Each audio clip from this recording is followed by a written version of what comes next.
మన నోట నుండి ప్రార్థన అంటూ వెళ్ళింది అంటే దాన్ని ఆపటం ఎవడి వల్ల కాదు. అర్థమైందా? మా ప్రార్థనలో వాడేట దొంగిలిస్తాడు. స్తోత్రం చెప్పు.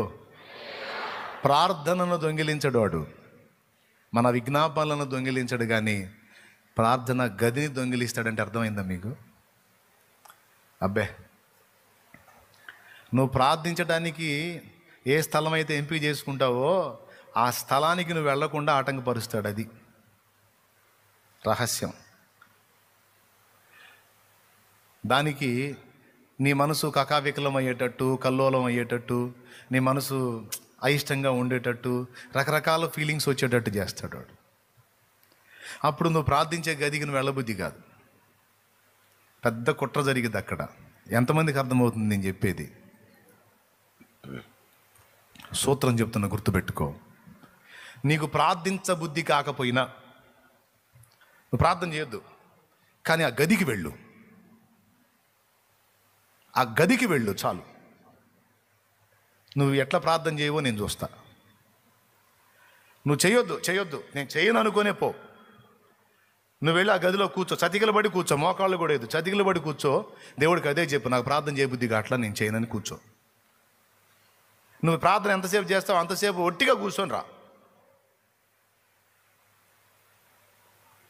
ఎంతమందికి అర్థమైంది?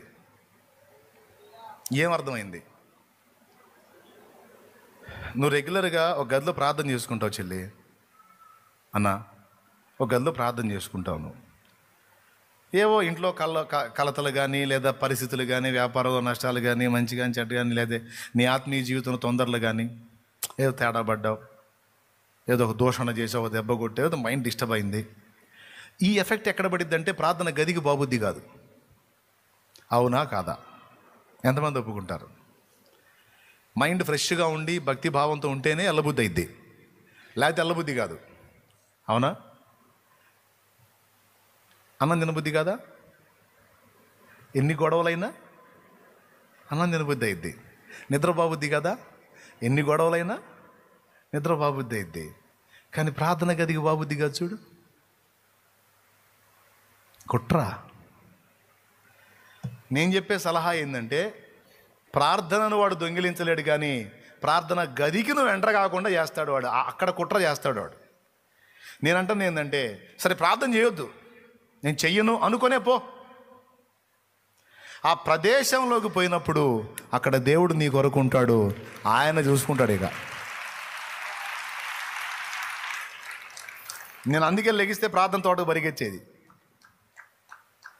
లెగిస్తే ఎందుకు ఆడ పరిగెత్తాను తెలుసా?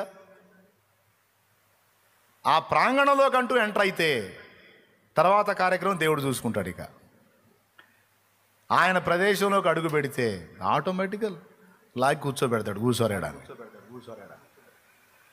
ఆయన దరికి చేరకుండా అడ్డగిస్తాడు వాడు శత్రువు. అది వాడు చేసే కుట్ర. Praise the lord.